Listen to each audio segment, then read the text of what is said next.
Hey, bonjour et bienvenue dans ce nouveau Wedding Talks, toujours ici au mât des 5 Fontaines à Sisteron. Et aujourd'hui, j'ai le plaisir de recevoir Manon. Enchanté Manon. Enchantée. Bienvenue. Première question qu'on pose à chaque fois, fil rouge de l'émission. Présente-toi en une seule phrase. Eh bien, je m'appelle Manon et je suis la créatrice du concept La Tisseuse de Belle Aventure, Ok. qui va regrouper donc, dans l'univers du mariage 3 activités, donc make-up artiste, Ok. officiante de cérémonie laïque et chanteuse. Ok, je te propose, on va tout découper Ouais. et on va parler de chacun. Est-ce que tu as un thème que tu veux aborder en premier? On peut commencer par le make-up puisqu'on commence par ça en général le jour J. C'est Donc, ça. Allez, alors le make-up, comment toi tu travailles? Moi j'aime bien savoir comment les gens travaillent. Ça fait combien de temps? Je crois que ça fait un petit moment que tu fais ça.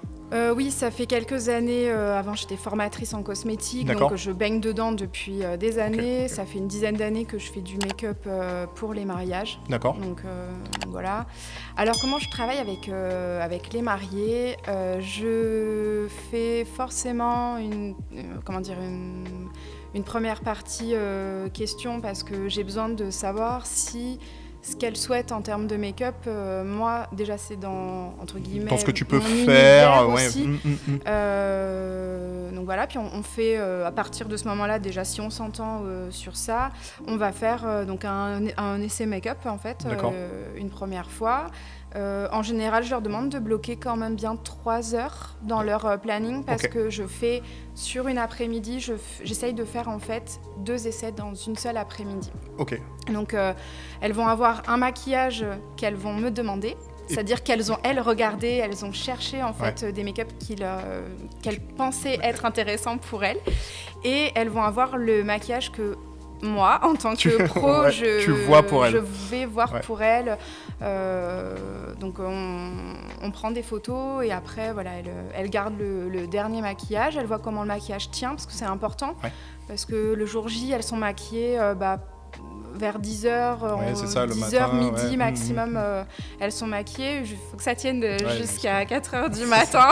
Donc voilà, on essaye aussi la tenue et puis aussi leur peau. D'accord. Moi, je sais que je fais très très attention justement à la qualité de la peau en fait tu t'adaptes en fait à chaque personne, à chaque peau, à chaque carnation. Je vais l'orienter si elle a des problèmes de peau, je vais l'orienter tout de suite vers un institut pour aller faire des soins, essayer de régler le problème avant le mariage par exemple, parce que le maintien d'un make-up c'est la base solide. La base c'est la peau en fait. Tu pourras mettre du produit qualité autant que tu veux.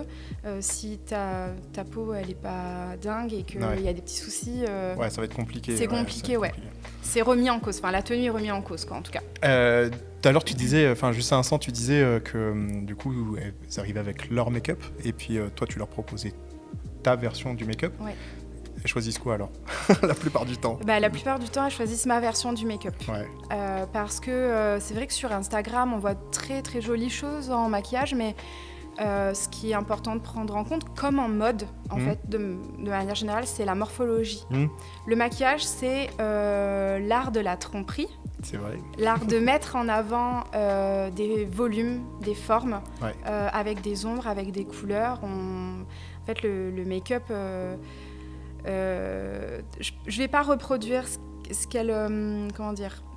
Si elles vont me dire, moi, je veux absolument ce make-up-là, je vais m'en approcher. Ouais, mais tu vas pas faire un copier-coller. Non, parce que peut-être qu'elle a la mâchoire qui est peut-être un petit peu plus carrée que sur la fille, que la photo, en fait. Ouais. Et du coup, tu peux pas... le rendu sera pas le même, de quoi qu'il arrive, quoi. Il sera pas le même, elle a pas la même peau, les paupières, peut-être qu'elle a les yeux un peu plus en amande ou un petit peu plus ronds. Et en fait, je vais m'en approcher un maximum. Pour lui montrer l'univers qu'elle souhaite avoir, mais tout en restant sur un maximum la morphologie. En fait, t'es obligé de répondre à ton support, parce que ça fait bizarre de dire ça. C'est exactement ça. Mais t'es obligé de faire en fonction de ton support. Combien de temps tu passes le jour J pour faire un make-up à tes mariés à peu près? Alors, ma mariée, je bloque 1 heure pour elle. D'accord, 1 heure? Pas plus, parce que on a fait les essais ensemble. Donc tu sais où tu vas. Je sais où je vais, ouais. Je sais exactement quel produit je vais appliquer sur sa peau, je sais exactement de quelle manière je vais travailler ses yeux. Donc je mets pas plus d'1 heure. Après, souvent je maquille la team de la mariée aussi. Ouais, c'est ce que j'allais te demander, si tu fais aussi parce qu'il y en a qui font que que la mariée, pardon. Du coup, elle se concentre vraiment que sur une personne et elle propose pas du coup tous les invités. Non, toi, tu proposes les invités. Oui, je propose les invités parce que déjà j'estime qu'on n'est pas sur un maquillage aussi poussé. Que la mariée. Que pour la mariée, Puis même, c'est la mariée qui est en avant, c'est son jour. Exactement, c'est vraiment son jour, quoi. Donc après, pour les invités, souvent, j'ai la sœur, la cousine, la grand-mère, la tante, qui se laissent tenter parce que ce jour-là, elles ont aussi envie de ne pas faire comme les autres jours de la semaine, en fait. C'est vrai. Et d'être prise en charge à ce moment-là, d'être conseillée, maquillée aussi différemment. Par une vraie pro. Donc oui, je maquille tout le monde. Alors, c'est vrai qu'en fonction de l'heure, je suis obligée de faire un planning. Oui. Parce que tout le monde soit prêt quand même à la fin. C'est ça. Donc, ça dépend de l'heure, mais en général, je prends 5 personnes plus la mariée. Voilà. Au maximum, c'est à peu près ça. Parce que je reste 30-35 minutes sur les mises en beauté de la team. Et puis la mariée 1 heure, quoi. Et en fait je travaille bien avec la coiffeuse. Oui, de toute façon, tu travailles de pair avec ton binôme du matin. C'est vraiment mon binôme. Voilà, où est-ce que toi tu en es sur cette coiffure? Ok, mais moi je la récupère pour le teint et après je te la... Enfin voilà, on jongle. Je te la renvoie. Exactement, je te l'envoie au stand et tu me la renvoies. C'est vraiment ça, quoi. Donc voilà. C'est intéressant parce que effectivement, toi tu prends effectivement tous les mariés. Enfin, comment tu prépares justement ce mariage pour les invités? C'est sur le moment du coup. Ouais, voilà. C'est juste elles veulent se faire chouchouter, c'est le petit service en plus, il n'y a pas de préparatif là du coup. Non, je fais pas d'essai pour la team. En fait, je vais privilégier déjà regarder un petit peu leur peau, comment elle va réagir à la lumière aussi. Tout ce que tu as fait avant, en fait, à la mariée, pendant le temps que tu as pris des préparatifs, il faut que tu le fasses one shot là. Oui, un maquilleur est complètement capable de faire ça. Aujourd'hui, ça fait partie du métier. C'est comme si tu devais habiller quelqu'un très rapidement pour mettre en avant ses formes, mettre en avant la lumière, tu vois, la couleur par rapport à sa coloration de peau. C'est exactement la même chose en fait. Puis même j'imagine la manière dont elle est habillée aussi, parce que là tu peux aussi interagir sur les accessoires en particulier. Tu peux jouer de ça. Cool. Ok, maquillage. Ensuite, tu nous parles d'officiante de cérémonie. Oui. C'est hyper intéressant parce qu'on en découvre de plus en plus et on comprend l'intérêt en fait de pas passer par tonton Jean-Pierre qui le fasse, même si on adore tonton Jean-Pierre. Il peut le faire, tonton Jean-Pierre, s'il veut. C'est ça. Et je veux bien ton approche justement sur la cérémonie. Comment toi tu travailles? Alors déjà, on a vu que tu faisais les 3 blocs. Est-ce que tu proposes des mariages où tu fais tout? Oui. Ou est-ce qu'on peut te prendre que sur 1, sur 2? Oui. Ouais, c'est un tiroir. En fait, moi, je suis un peu le couteau suisse, quoi. C'est-à-dire que si t'aimes mon univers make-up, que tu veux m'avoir que pour le make-up, il n'y a pas de souci, je suis là. Si la partie officiante et ce que je propose en tant qu'officiante te plaît, et que le make-up aussi, je serai là, make-up et officiante. Et ainsi de suite. En fait, la tisseuse de Belle Aventure, je dirais que c'est plus... quelque chose de multi-émotionnel sur la journée. Dans le sens où si tu me réserves, si je suis là avec toi, en fait je suis un accompagnement sur toute la journée. Entre le moment du make-up et entre le moment de la cérémonie, il va se passer quelques heures. Mon univers fait que j'ai envie d'apporter à mes mariés à ce moment-là des moments où ils mettent sur pause et ils profitent de l'instant présent, clairement. Donc je vais faire des petits rituels un petit peu en mode secret, ils sont pas trop au courant. Mais je vais les inclure dans ces rituels-là, par exemple la team mariée ou la team du marié. Basée sur peut-être une petite méditation à un moment donné pour vraiment kiffer le moment présent, juste à ce moment-là. L'idée, c'est quoi? Quand je suis avec eux toute la journée, c'est pas que mes 3 prestations, en fait, c'est un moment ultra convivial, un moment d'échange, mais un moment aussi où je les ressente sur l'instant présent et j'ai envie de leur faire aimer ce qu'ils sont en train de vivre. Parce que les mariés, ils disent toujours « c'était génial, mais c'est passé trop vite ». Ah bah ça... On l'entend tout le temps. 100% des mariages. Donc moi, ce que j'ai envie de leur apporter, des moments supplémentaires en fait, dans leur mariage et de dire bon, bah voilà, là on va se réunir ensemble et puis on va se faire... je vais pas tout dévoiler parce que ça fait partie un petit peu de... Prenons le temps de prendre le temps. Quoi. Exactement, voilà. Mais il y a des petits plus. Et ces petits plus, c'est l'univers, la tisseuse de belle aventure. D'accord. Bon, faut pas trop rentrer dans les détails parce que sinon on cache le truc. Faut la booker pour savoir. Du coup, je reviens forcément à cette partie de cérémonie. Comment est-ce que tu travailles ? Qu'est-ce que tu proposes à tes clients sur ce sujet de cérémonie ? Pareil, toujours, comment tu les accompagnes ? Voilà, raconte-nous tout ça. Alors, forcément, on a un premier date avec les mariés. Voilà, à ce moment-là, on voit si ça match ou pas. Ouais. Parce que pour moi, être officiante, c'est un peu aussi le chef d'orchestre de l'amour du jour J. Et très joli ça. Si ça matche pas, moi j'aurais pas envie de le faire. Ouais. Et eux non plus. Et j'ai pas envie de ça. Ouais. Faut pas qu'il y ait de déception dans un sens ou dans l'autre. Complètement. Donc, on est des humains, on n'est pas des robots. C'est ça. Donc, moi, je privilégie vraiment ça, c'est le feeling mariée officiante. Donc, premier rendez-vous, on discute autour d'un verre. Quelles sont vos attentes vraiment de la cérémonie laïque ? Qu'est-ce que vous avez comme image de la cérémonie laïque ça aussi ? c'est hyper important ce que j'allais dire parce que qu'est-ce que vous comprenez de la cérémonie laïque ? Ça. Parce que on veut une cérémonie laïque, mais c'est quoi ? C'est ça, gros blanc. Ok, très bien. Bon, c'est ça. Qu'est-ce que vous comprenez et qu'est-ce que toi tu proposes ? Enfin voilà, c'est ça. Il faut que tout le monde soit en adéquation avec le sujet, quoi. Donc lors de ce premier rendez-vous, alors il peut se faire en visio, il peut se faire par téléphone, il peut se faire à un café. Moi, je préfère réellement rencontrer les gens. C'est toujours mieux. Voilà. Et comme je dis souvent, il peut se faire lors d'une balade, il peut se faire assis dans un champ, il peut se faire... Moi, je suis très nature, très branchée nature. Cool. Donc, si on me propose, écoute Manon, viens, on va se faire une petite rando, là, ça dit qu'on discute ensemble... chaud. C'est parti. C'est génial. C'est un concept, je crois, nord-américain où ils font des réunions rando pour le boulot, mais du coup, c'est une bonne, c'est excellent. Ouais. C'est une bonne cet idée. appel à la nature comme ça, je trouvais un peu important, surtout quand tu es officiante de cérémonie, parce que... tu es tout de suite dans le mood de la proximité avec eux, du truc, on n'est pas posé dans un canapé, on n'a rien préparé, machin, etc. Et ça libère un peu, j'imagine, la parole. Et la personne est réellement qui elle est dans ce moment-là, en fait. Elle va marcher, ou même si on est assis dans un champ, il n'y a pas un serveur qui va arriver, on a ramené 2-3 petits gâteaux, une bouteille à la bonne franquette.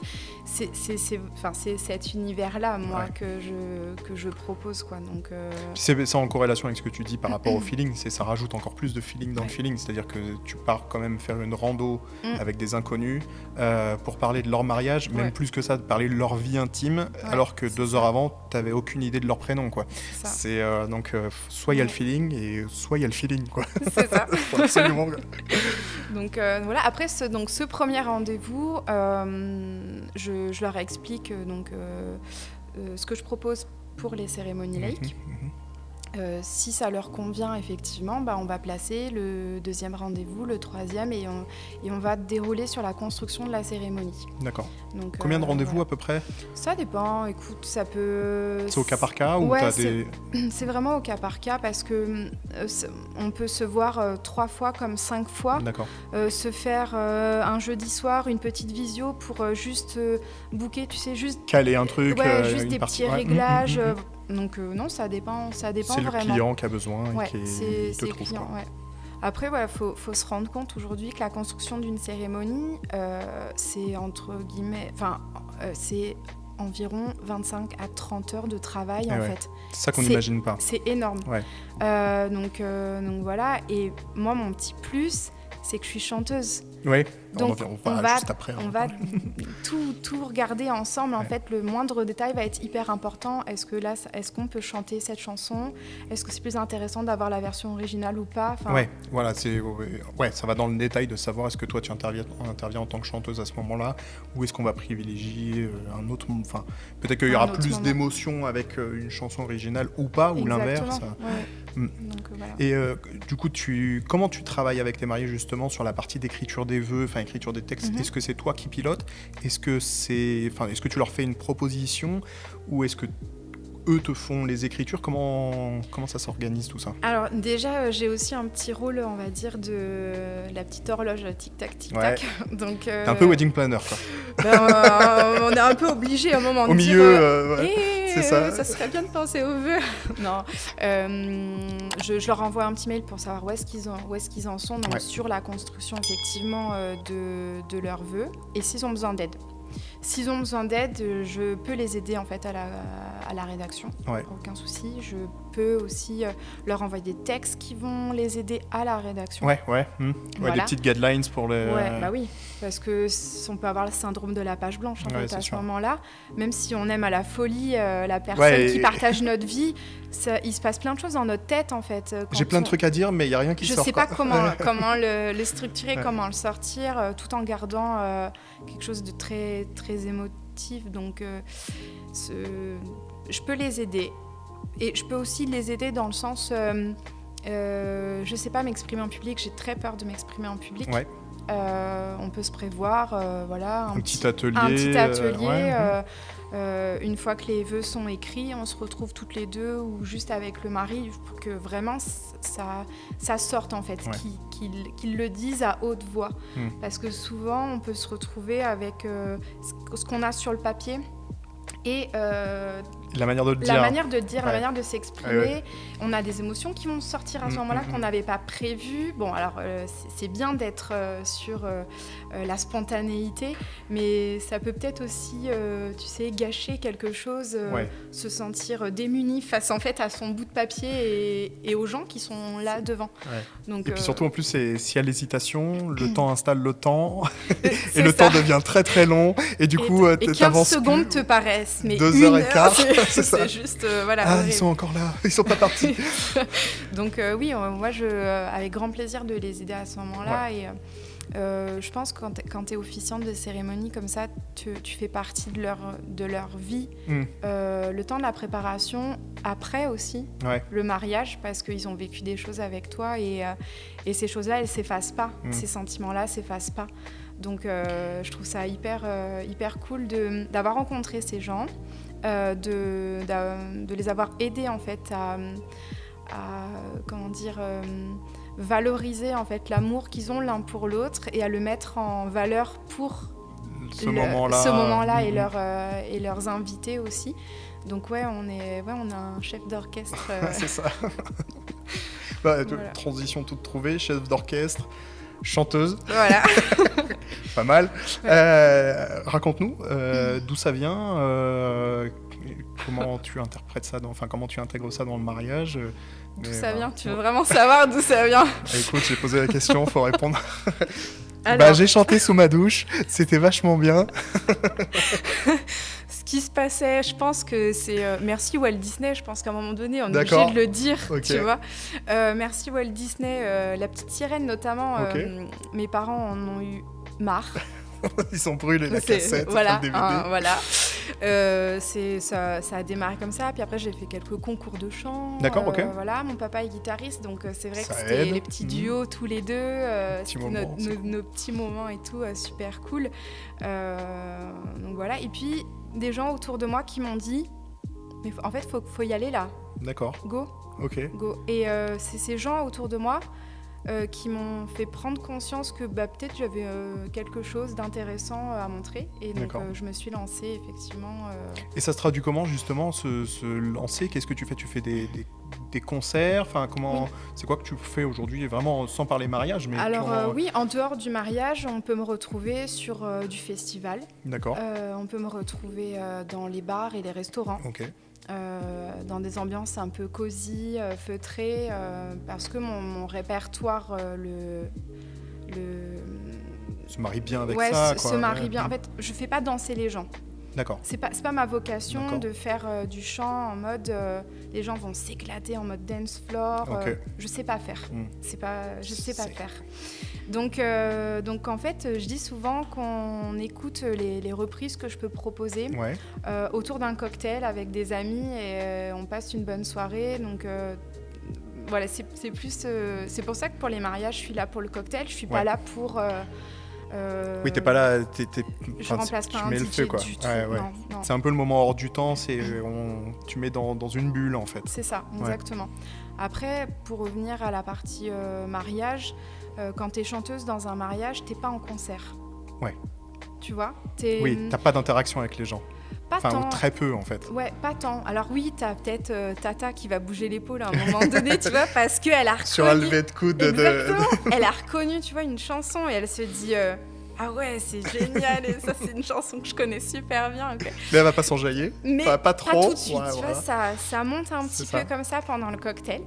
Non, c'est plus de la musique qui va s'écouter en discutant avec des amis. Ouais. En termes de répertoire, on est sur, je dirais, des années 50 à 2000. D'accord. Moi, je suis plutôt branchée soul music. Donc, on va retrouver Benny King, Aretha Franklin, mais réapproprié à ma manière. Ouais. Donc voilà, ouais, c'est plus mon univers, ouais. J'aimerais que tu rentres un peu plus dans les détails de ce que tu offres autour de, enfin que tu nous expliques la tisseuse de belle aventure, d'où ça vient et où est-ce que tu emmènes les gens avec quelle est l'histoire en fait de ça? Alors oui, la tisseuse de belle aventure, c'était une manière assez poétique de regrouper déjà mes 3 activités, mais c'était surtout comment mettre en avant en fait ce moment qu'on va passer ensemble toute la journée. Donc il y a une part de mystique que moi j'aime bien mettre en avant parce que bon, faut le dire, je suis une yoga girl, alors du coup voilà, je suis hyper branchée sur le bien-être, le bien vivre. La nature, les randos. On retrouve les fameuses randos, balades en rando. Voilà. Moi, aujourd'hui, si on me propose d'aller faire une cérémonie au fin fond d'une forêt sous un arbre, c'est typiquement en fait ce que tu veux. Ce que tu ambitionnes. Ouais, ce que j'ambitionne et c'est en adéquation en fait avec mes valeurs. Parce que je pense qu'aujourd'hui, en tout cas moi personnellement, j'essaye aussi de me sortir du on fait vite, on essaye la rentabilité. Voilà, je veux que les gens prennent le temps en fait. Surtout pour le mariage. Surtout pour le mariage. Il y en a beaucoup qui disent ah oui, mais si on fait pas ça, si par exemple on n'a pas je sais pas, les photos de groupe, c'est raté. C'est raté. Mais non, pas du tout. C'est on en parlait en off avec pour la petite parenthèse tout à l'heure, on avait toute une équipe qui était là pour les tournages. On en parlait justement du on doit, il faut que. C'est ça. Et ça c'est la plaie pour les mariés, pour leur mariage, et il faut qu'ils arrivent absolument à se détacher de ça parce que les impératifs qui se mettent ne sont pas nécessaires et aujourd'hui on peut s'en détacher.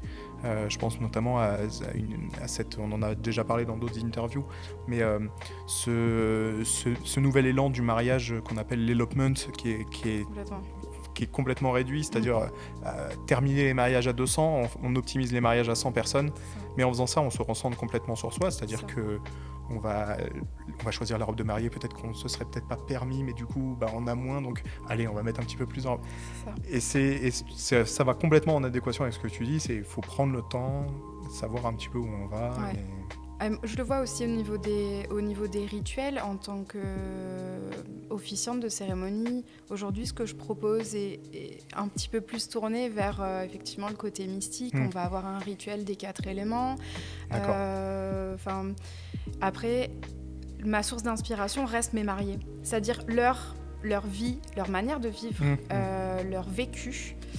font que je vais construire par exemple un rituel lors d'une cérémonie qui va leur appartenir. C'est-à-dire que ce rituel-là, il ne pourra pas être fait ailleurs. Ouais, c'est vraiment dédié à eux, quoi. C'est un vrai travail personnel. Exactement. Quoi, personnalisé. Donc il y a un travail de recherche, effectivement, d'où le fait d'aller passer du temps ensemble et d'aller regarder un petit peu, d'aller se balader et tout. Voilà, ça c'est hyper important pour construire une cérémonie. Donc le côté mystique, si tu veux, il est là dans la tisseuse de belle aventure, dans le sens où il y a la partie make-up, il y a la partie officiante, il y a la partie chant, mais quand je suis là toute la journée, en fait, il va se passer beaucoup plus que ces 3 interactions-là. Ouais. Donc j'ai vraiment envie que les gens me voient comme un couteau suisse où voilà, je suis là toute la journée, mais qu'ils me voient comme un acteur à un moment donné, un support dans leur mariage. D'accord. Ouais. Donc, voilà. Je pense que tu conclus bien cette interview avec justement ce que tu fais, les trois activités et même si on parle de ce feeling et puis le rapprochement que tu as avec tes clients, je trouve que c'est très bien amené, c'est très chouette, bravo pour ça. C'est parce que c'est pas évident déjà faire une mission, c'est costaud. En couvrir 3, c'est balèze. C'est balèze après, elles sont pas au même moment dans la journée. J'aurais pas pu, je pense, être chanteuse et traiteur en même temps. Ouais, ça c'est chaud. C'était pas possible. Ouais, c'est compliqué. Je fais le service, je fais le make-up. Ça ne marche pas. Je suis maire aussi du village. Non, je fais tout. Ça ne marche pas. Donc oui, j'ai la chance d'avoir ces 3 compétences-là avec moi et j'avais envie de les mettre au service justement des mariés. Ah, c'est génial. Donc bravo. Merci, c'est cool. Merci. Du coup, comment on fait pour te contacter si on veut te contacter ? Eh bien, vous m'envoyez un pigeon voyageur. Non, c'est toujours très nature. C'est ça. Des signaux de fumée. Un petit signal de fumée et puis ça devrait le faire. Non, donc réseau Facebook et Instagram. Donc la tisseuse de belle aventure. Okay. Et puis il y a mes coordonnées, il y a le petit formulaire de contact sur le site internet aussi, la tisseuse de belle aventure. Donc voilà. Bon, de toute façon, comme d'hab, vous retrouvez toutes ces informations-là dans la description de la vidéo. Merci beaucoup Manon, c'était top. Merci à toi. Encore une fois, un grand merci à Eric et Mélanie de nous accueillir dans cette belle salle du MAD des 5 Fontaines. Et nous, on se retrouve très bientôt pour une nouvelle interview. D'ici là, un petit like, un petit commentaire. Tu viendras répondre aux questions en plus comme ça. Avec grand plaisir. Un petit like, un commentaire, le petit pouce bleu bien évidemment. Et nous, on se retrouve à très bientôt. Allez, ciao. Salut. Merci à Manon de nous avoir présenté toutes ces activités. Nous, on se retrouve très bientôt dans un nouvel épisode avec un nouveau prestataire. D'ici là, pensez à liker et à vous abonner, ça nous aide beaucoup. Ciao.